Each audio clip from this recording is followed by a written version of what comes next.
Hi, everyone. Welcome back to the Social Hotelier podcast with me, Sam-Erik Ruttmann. We are here to explore some very interesting topics, which is digital marketing strategies and analytics for independent hotels.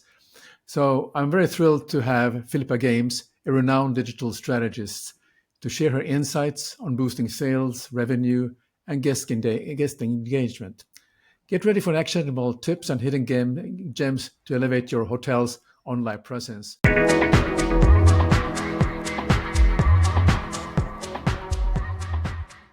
So welcome, Philippa, and thank you very much for joining us today. Yes, good morning, Sam-Erik. Thank you.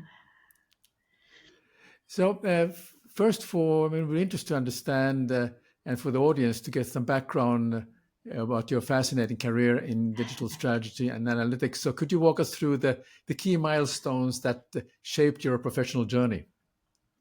Actually, I have been around for a while, I should say. So it's fun to have been in this industry for a while, so that you can see the trends and all of the stuff that works and doesn't work. This industry has a fascination with bright, shiny objects, I think sometimes, and all the things that were like bubbles that went away again, as opposed to what's enduring and how it's developed. So, and because these days we have AI, which is very interesting. And I've been sort of talking about AI and analytics and how what's that going to do. So we might chat about that a little bit. Yeah. But the thing that I love about analytics, so I've been doing analytics for quite a while as part of consulting and digital strategy. And one of the things that honestly is, especially when I started, there were very few women in this aspect of the industry. And I kind of felt like that was sad, because I think women have a lot to offer. And sometimes, if you think about things like hotels, we might have some different perspectives on what the guys want from the hotel. But it's nice now there are more women in analytics, and it's nice to see that. So really, and the other thing I love about analytics is that it's it's a really interesting combination of skills. Because you have to be kind of geeky. I mean, you have to do all the techie stuff. But you also have to be creative. Because the thing for me about a really good analyst is not that they can present the client with a load of dashboards, because anybody can do that. The point is, so what? So what are you seeing here? What does this tell us? What can we do about this? What can we do differently? I don't think AI can do that yet. No. And so then you have to get really creative and say, hey, what about if we could try this? And I've been able to do that with some of my clients and make some interesting and significant changes.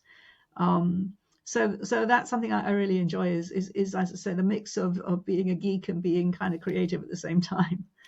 Well, that's very interesting. I like the aspects. I mean, first of all, I'm coming from Finland, and we have a lot of very creative executives, and I'm proud to say many of them, and most of them I work with are women, and who are bringing a very different aspect sometimes to the industry. And we finally see also in the hospitality industry more general managers, women general managers who understand the emotional qualities that is necessary, not only the hard facts. And and even more important, that you are perhaps a pioneer in your aspects of the business. And so I'm sure you have many of the young professionals and who are looking to somebody who to look up to somebody who has made it in this career. So I think that says something about what you're doing. So I just want to say that as a comment since you mentioned it. But I also want to ask you about, you mentioned of course, there's that geeky side of them, but the creative. Can you just share maybe a couple of examples that you have been part of? So then so we understand what you mean by being creative. Sure. I mean, well, for example, and not necessarily from the hospitality industry, but honestly, I actually think that it doesn't necessarily matter what industry it is if you can take the idea and adapt it. So, well, just an example. I was working for a lawyer who was an employment law training company. She headed up. And so this company, what their business was actually going into big Silicon Valley technical companies and training their employees and the management team in creating a fair workplace. So, that meant sexual harassment prevention and stuff like that. But on her website, so, content really helps on the website, right? Because it gets you to appear in search engines. It gives people an idea of what your business is like, who you are. And, again, we're talking about independent hotels, right? So who runs the hotel? Who's the host? Who are you going to meet? That kind of stuff, right? Who's the chef? What's the chef really great at? And stories really help. But of course, for a lawyer, what really helps is expertise. So she created a huge amount of content on her website about employment law and how it applies. And then we looked at the analytics and we realized from searches that people were doing once they got to her site and so forth, that what was happening was that a lot of employees were coming to the site with questions like, I think I'm being harassed, is it legally harassment, right? Or I've just been fired and I think I was unfairly terminated. What can I do? Now, those people are absolutely never they're not her clients, right? They're not her target audience. They're not going to buy a custom corporate workshop. But there were lots and lots and lots of them. And what we did was to say, what we could do? We created a number of different ebooks. So an ebook is basically just a PDF file that you put on the website. And we created a range of them. So there was one that was aimed at question, am I being sexually harassed? And it was an impulse buy price, like something like $15, right? Because the premise was, look, a lot of what you think of as harassment is actually not legally. So before you go and consult an expensive lawyer, work through this checklist to see if you might have a case. And obviously it had legal disclaimers all over it,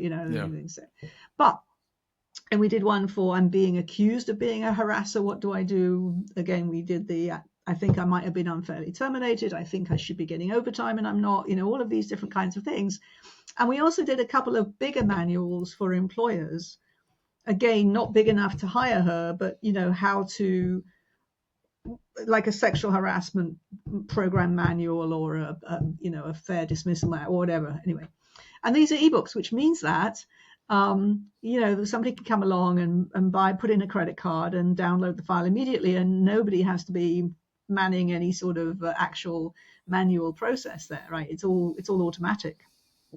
And people came. It was amazing, actually. I mean, this little thing ended up making several $1,000s a month, which obviously paid for itself several times over, and kept people coming to the site. And people started saying, how is it that I hear you're making money while you sleep, which is kind of but so information actually on the web is something that you really can monetize if you have a creative idea around doing it. The secret there is to look at who's coming to your website and what their characteristics are. And if they're not, there are several times when I, with clients have looked at, these people are not my core market. They're probably not going to buy my core product. But are there any other products or services that we could create to sell to them? Yeah. So that's kind of the question.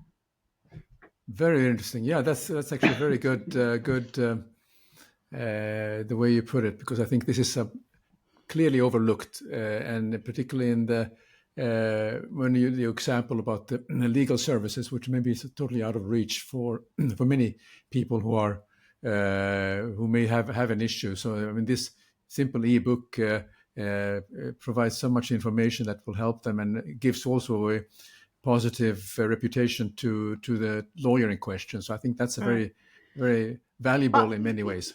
I'm just thinking about this actually off the top of my head. If we go to your audience, so maybe some of your audience is independent hotels, right? Yes. Maybe some of them have a really nice restaurant. So, for example, you might say, what about people who come to find a good restaurant? And it's not them that's going to come to the restaurant, but they're looking for a gift, for their parents or friends who live in the area. And so, you could sell gift cards Yeah. to the restaurants. And, do you do that on your website? If you see a lot of people coming from out of the area, and you can start telling from the trends, is it that they're looking to actually book a stay at your hotel, or is it that they're actually looking for something in the area of somebody else? That's right. Okay, very good. Uh, Independent hotels often have more flexibility in their marketing than big chains. Can you share some maybe some strategies that you may have seen that small hotels implement successfully? I mean, you already mentioned some examples of what hotels can do, but anything else that you could maybe that doesn't relate it to the hospitality, but we can just draw a parallel on that on that. Yeah, I mean, I remember actually some years ago, I used to do a lot of traveling.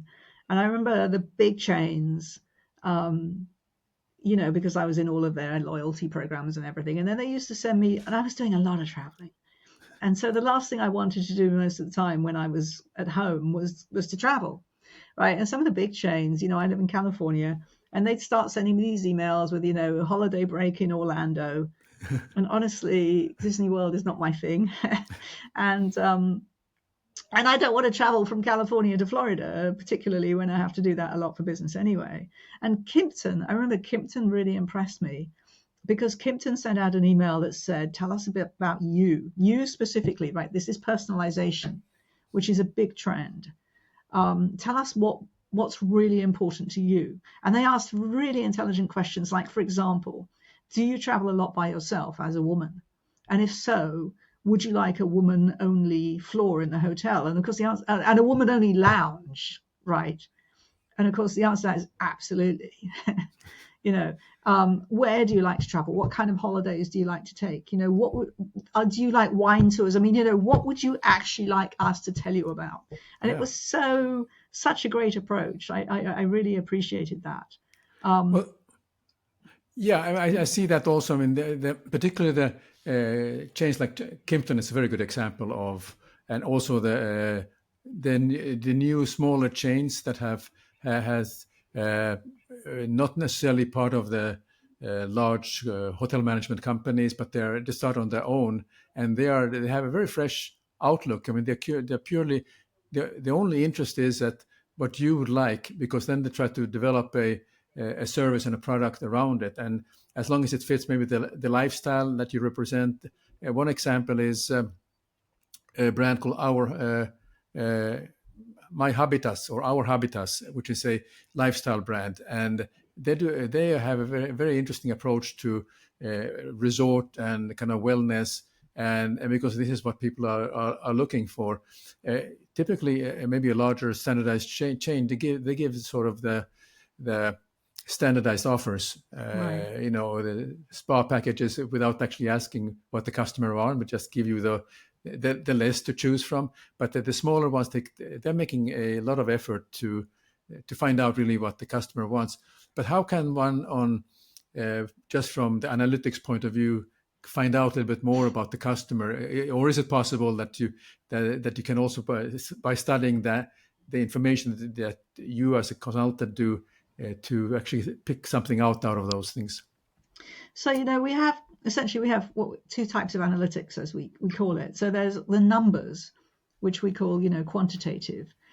And that tells us, how many people come, what pages do they look at, where do they come from, how long do they stay, what kind of, which forms do they fill in, what content do they consume, all that kind of stuff. It doesn't tell us why they do that. And I actually often do have these conversations with my clients. The why is what we call qualitative analytics, right? Which is where actually, I remember actually one of my clients literally said to me, "You mean I have to talk to my customers?" And, yes. Because you actually, customer surveys are actually extremely helpful, right? Yeah. Or even talking to the customers while they're at the hotel or whatever. What was it that brought you here? What are you really enjoying? What are you not enjoying? And I mean, reviews, I don't know, I always am a little suspicious of reviews. typically people only write a review if they're really, really impressed or they're really unhappy. Yes. Right. So the people who had a very nice time and they would probably come back and it was all great, are probably not necessarily going to write that review. Right. And that's most people. Yeah. So, so really talking to people and saying, what do you need to know? I mean, I don't know, as an example, I live in California, but I'm a Brit and I love to go back to England and go out. I love walking holidays, right? So go to an area of England where there's really good walking, which luckily we're very blessed. There's quite a few. And look for what I love to do is stay at a pub, a country pub, with really good local food and really good hiking. But what I want to know when I go to the website to do my research is, I want to see your menus because we're vegetarian. And I want to know that you've got some creative vegetarian food and not just, veggie burgers, because I'm not going to eat a veggie burger for several nights in a row, right? Yeah. So that makes a difference to where I'm going to book. And the second thing I look for, that last year we went to the Peak District, which is in Derbyshire. It was lovely. And I really love the way that the pub, yes, they've got pictures of the bedrooms, but they've also got descriptions which includes things like, warning, this room is over the bar, and on Friday and Saturday nights it can be a little noisy until we close. Well, I mean, that's the sort of thing that's really helpful to know, right? Yeah. So which room, like, we always honestly prefer a quieter room. So, which room is likely to be the quietest, so that when I book the room, I don't just want to know that there's a coffee maker and Wi-Fi, right? I want to know stuff like that too. And I think if more hotels could kind of think that way, like, real people, these are the real questions that they ask, right? Yeah, very good. Those are very good, very, very good examples, and I love the idea that you're when you go into research on a website, you actually try to find out exactly what they can, on top of the standardized information they can provide. And that good example of that the place that you're looking at, that where the location of the room might have some impact on Fridays and so on. That's very good. Mm-hmm. Many independent hotels find digital analytics overwhelming. Yeah. How do you simplify this for the clients, and what are the first steps they should take? And I think maybe the question is that is it worth to hire a consultant to help us with analytics? Well, of course, I'm going to say yes. Yeah, of course.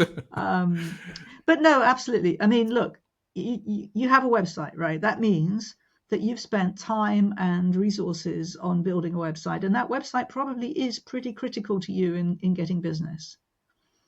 And we all know that hotels, obviously prefer to be booked directly than going through, Yelp and Travel and all that, the TripAdvisor and so forth, because they're paying the commission there, right?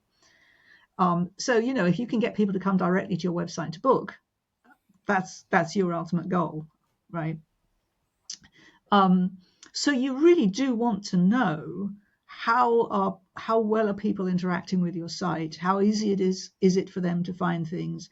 If they get to a point where they're interested in actually making a booking, how easy is it to do that?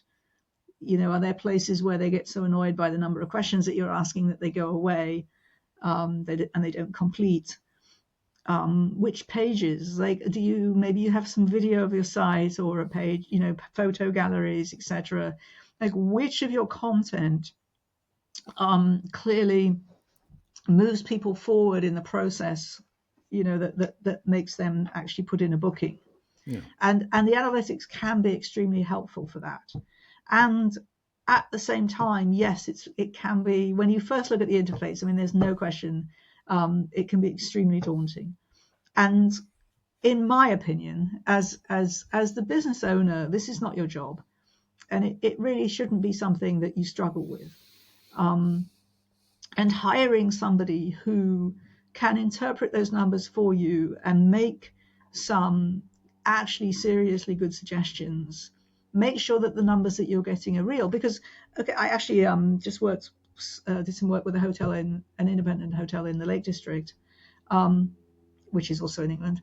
And for example, they were trying to reconcile the the figures from the bookings that they were making online to their actual back-end booking system. So we should emphasize that analytics, because there are people who block tracking, so cookies, or you don't give your consent to be tracked, your analytics are actually never going to show all of your visitors in reality, because some people simply won't show up in the analytics because they don't want to.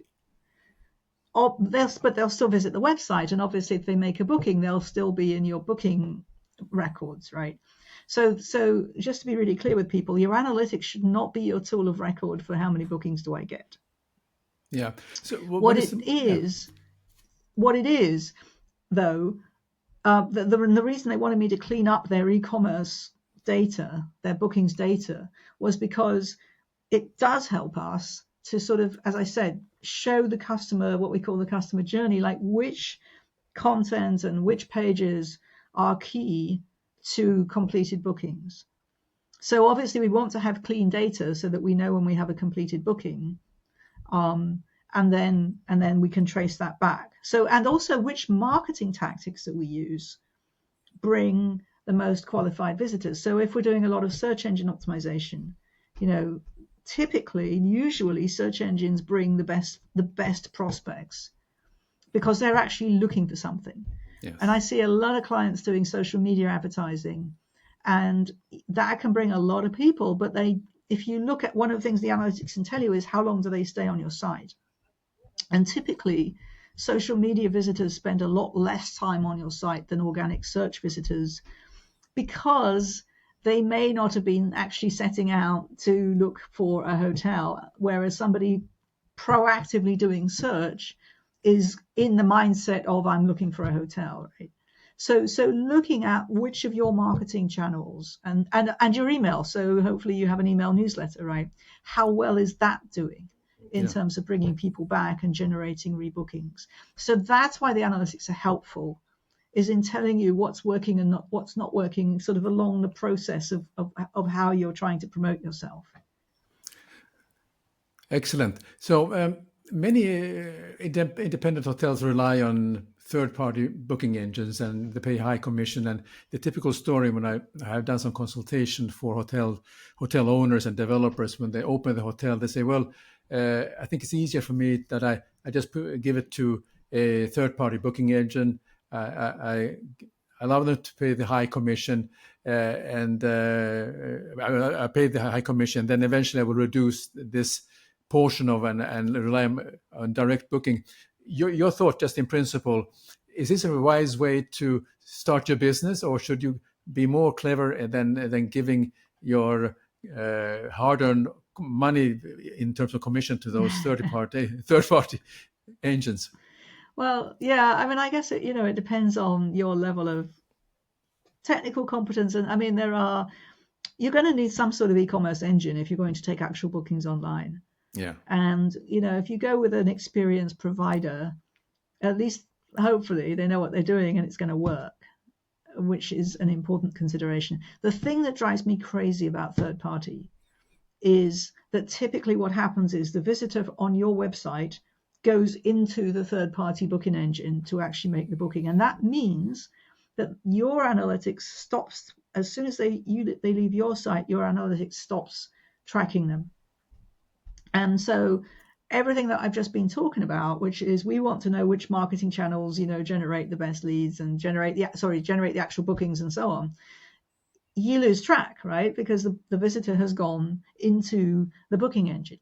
Now, that can be got around by adding your tracking code. And again, this is probably why you want to hire somebody to help you get this set up. By adding your tracking code into the third-party booking engine, we can continue tracking the visitor. So then we can get the whole picture of, this is where the visitor came from, this is the content on our site that they engage with, and this is where they completed the booking, right? Or they did not complete the booking. So we know the whole thing. Oh, very good. Some third-party vendors are really good with that, and they say yes, and they make it easy for you. I mean, it's not technically difficult, but the point is you've got to be allowed to place a little bit of code on their site, on their code that works for you, right? But some, I mean, I have a client right now in the travel industry, not a hotel, but in the travel industry, where the third-party booking engine absolutely won't allow us to put our code. And what's even more worrying is that I can see that they have their own tracking code on the site. And that, in my opinion, is going to lead to all sorts of legal issues, potentially could, because they're taking sensitive information, right? They're taking the person's credit card number and email address and so forth, right? And all the consent that user has given to us, because it's our website, goes into this third party, which is separately tracking that data, and has not, does our user consent, which is in the user's mind coming to my client, go through to the third party? Because the user doesn't know they're on a third party engine, right? No. So I think this is, I mean, very dangerous. I've advised my client that, I mean, I'm not a lawyer, but I think this is things that people should look out for when they're using third party engines. Yeah. And I think that if you're doing this and you're starting a new site and you want to use a third party engine, which, as I said, has its definite benefits, but one of the questions I would ask them up front is, can we place our analytics tracking on your site, on your code that you run for us, so that we can completely track our visitors? And if they say no, I would be looking for an alternative. Very good. I mean, that's a very excellent advice. I mean, what I'm saying is that, and it's really confirming what you're saying, that the guest who stays at your hotel is not they are a guest of the third party booking engine rather than yourself in many ways, because you sometimes don't get any information about them, just that there's a booking made. You don't have any contact details, and unless you then ask the guest that may we have your contact details, or would like to sign up for a newsletter, etc. So yeah, that's really worrying. I mean, I'm glad you point this out, and right. I love that idea about the code. But we do have to add now all the legal privacy aspects of that too. Sure. Very good. Guest engagement. How important is it for hotels to engage directly with a guest online, and what are some effective ways that they can do that through from the website? Any thoughts on this? I think it makes people, we call it the hospitality industry for a reason, I guess, right? I mean, I know that it's interesting. I booked our holiday this year. We just came back. We went to Hay-on-Wye, which is just inside Wales. It was absolutely lovely.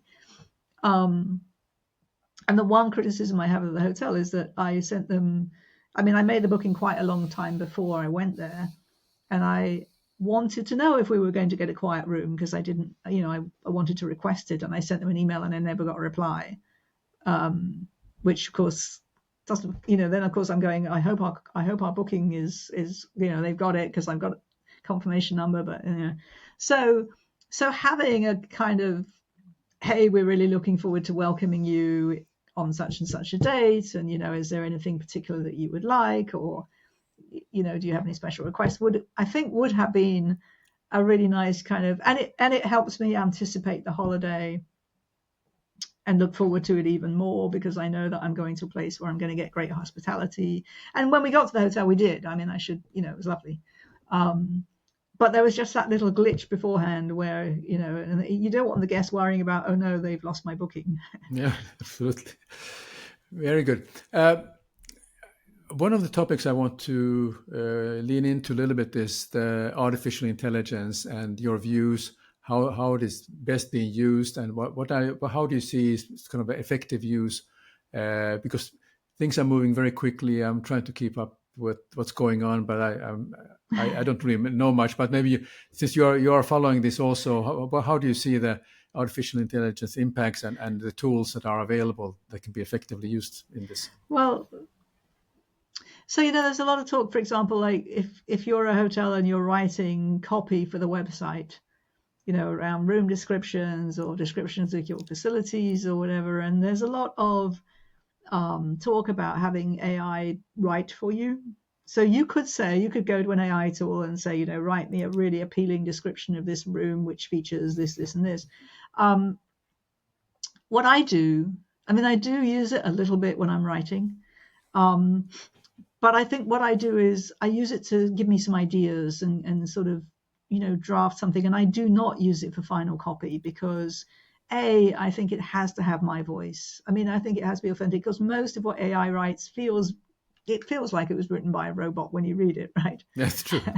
And again, especially as we're talking about independent hotels, you're looking forward to meeting the host, and each host is going to have their own personality, and you want that to come through.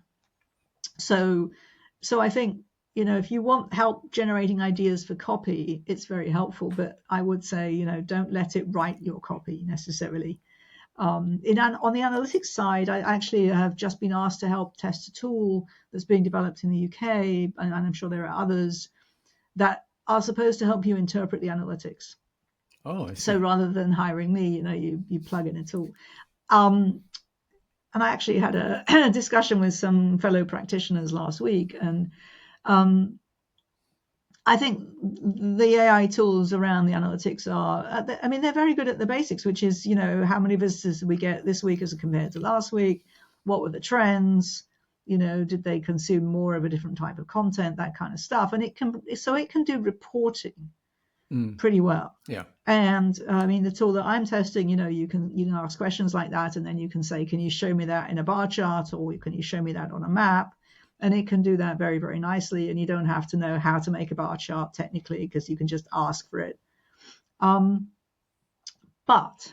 and I think it's a big but, to me, the skill that I bring as an analyst that makes me more valuable is the so what. So what's significant and important about information and about this information, and what are we going to do about it? Right, which is going back to that creative bit around, our social media ads don't seem to be working too well. Is it because the ads aren't working well? Is it, the wrong copy? Is it because the target audience is wrong? Or on the other side of it, are there ideas here that we could have for a new product or service or a different market, right? I don't see that the AI, because those ideas has to be in the context of your individual business and your individual strategies. And I don't know that the AI can think about things in that level of sophistication and depth. So hopefully somebody like me is still going to be able to provide that added value. And, if I hate number crunching, so if the AI is going to do the number crunching, that's fine. Yeah. Yeah, I also see that possibly I'm using the ChatGPT and copy.ai and so on to just draft some basic structures. But of course, I fill the content with and the narrative with my voice and so on. But I found what can be quite helpful when I asked ChatGPT to single out some keywords I should be using, so it will help the text to rank better on websites. Right. That's one of that's what I noticed. It works for me. Right. But again, what's going to happen is it's going to generate the ideas, and then you're going to look at them and say, yes, that one, no, that one, not. Right. Yeah. So absolutely. I think generating ideas and generating draft copy and stuff like that, very helpful. Yeah, exactly. I have a colleague of mine who is an asset manager, and she talks about in how the artificial intelligence is also coming into the picture and what they're using their tools for. But that's going to be for another episode for my audience. But so it looks like whatever we're talking about, there's always that AI part. But I think for me, I like to turn it around. For hotels, there should be more having intelligent assistants rather than AI, because that's where we should be providing. There is always a human voice that is going to be in the front rather than a mechanical copyright and so on. But I think there has been a very nice discussion, Philippa, and there could be many more episodes. But I just have a question for you, audience who would like to reach out to you and even find any particular books you can recommend. I know you have authored books that they should be maybe looking into to read. So could you make some suggestions here for as a final point on this episode? Well, actually, I'm currently in the throes of writing a new book, and I'm not quite sure. Hopefully, it'll be out in the next few months. I'm very excited about that. And it's actually designed for business owners.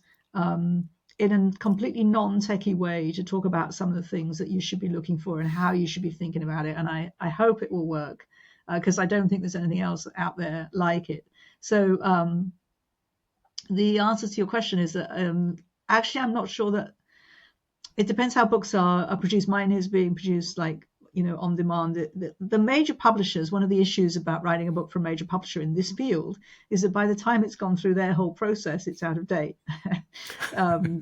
Well, because, things move so quickly. Yes. So a lot of times, it's also very helpful just to look online there are a lot of people writing about this stuff. My challenge, and the reason I'm writing my book, is that a lot of it is quite technical. So if you're not looking to get into the technical side of analytics, but you want the sort of advice that we've been talking about, like what do you as the owner do, there might be a bit less.